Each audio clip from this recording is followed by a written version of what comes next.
Всеки ти казва, чети книги. Ама никой един път не ти каза как се четат реално книги. Предполагам и ти не си се замислял реално как се чете една книга. Там идва проблема обаче. Не се чете. Книга се усъвършенства. Когато започнеш да четеш една книга, идеята на книгата като цяло е да ти даде някаква информация. И ако тази информация ти не я използваш, тя става безполезна. И ти остава някъде в мозъка за някакво време и като не я използваш, изчезва.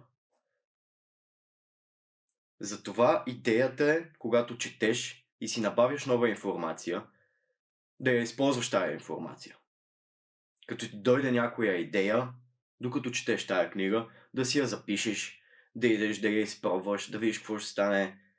Като ти кажат да пробваш някакво конкретно нещо в тази книга, да отидеш също него да го изпробваш, да видиш така ли е, не е ли така, работи ли, не работи ли.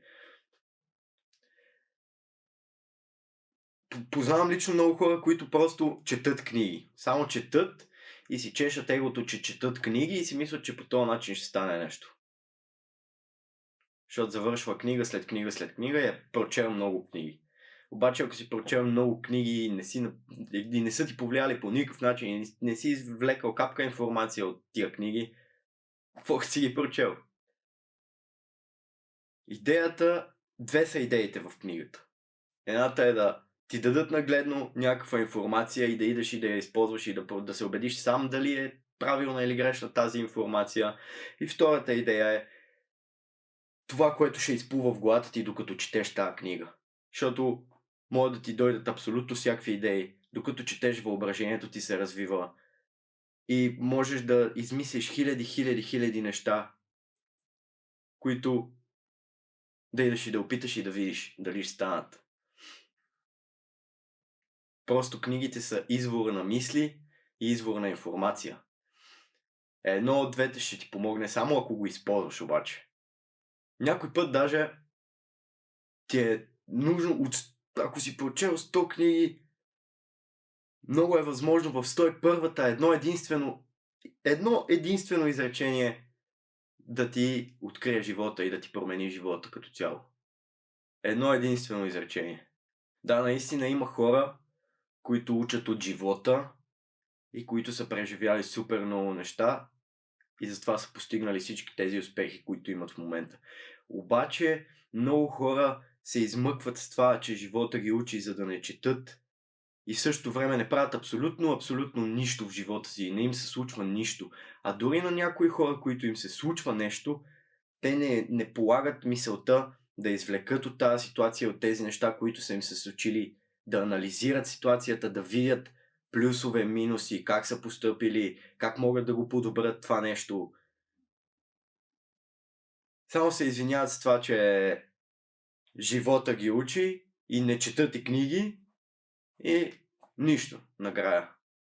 Два са вариантите. Или отиваш и правиш абсолютно всички неща, които искаш да направиш, разбира се, съобразено закона и правата на другите. И според тях започваш да анализираш ситуациите и нещата и да се учиш от своите собствени грешки и да анализираш собствените си приключения и всяко едно нещо, което ти се случи. Другия вариант е да отвориш книгата, да прочетеш и също да анализираш информацията, която ти е дадена нагледно и да се опиташ, след това пак опираме до там, да излезнеш в живота и да опиташ тия неща, за да видиш дали ще проработят, така или иначе. В крайна сметка винаги опираме до това да действаш и да направиш нещо. Един велик човек е казал: глупавия повтаря грешките си. Умния се учи от грешките си. А мъдрия се учи от грешките на другите. Затова са толкова полезни книгите. Защото това са животите на много хора, събрани в 200, 300, 400 страници. И ако се възползваш от животите на толкова много хора, ти все едно живееш 500 години, 1000 години, зависи колко книги си прочел и колко грешки си научил от тези грешки, които другите хора са правили.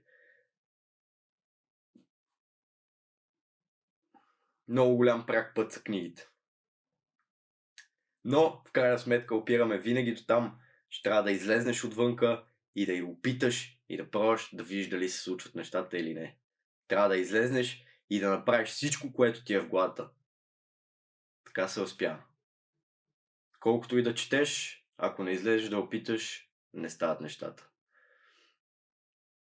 Дори и да не четеш, отивай, опитай навън. Направи си грешките, научи си уроците, продължай да опиташ. Това пак е вариант. Но по-добрият вариант е, както в поговорката се казва, мъдрият човек се учи от грешките на другите, да се възползваш от всеки един вариант. Да четеш книги, да излизаш навън, да опитваш неща, сам да правиш грешки, да се учиш от твоите грешки, да се учиш от грешките на другите и от всеки един възможен вариант да го вземеш за себе си и да покориш света.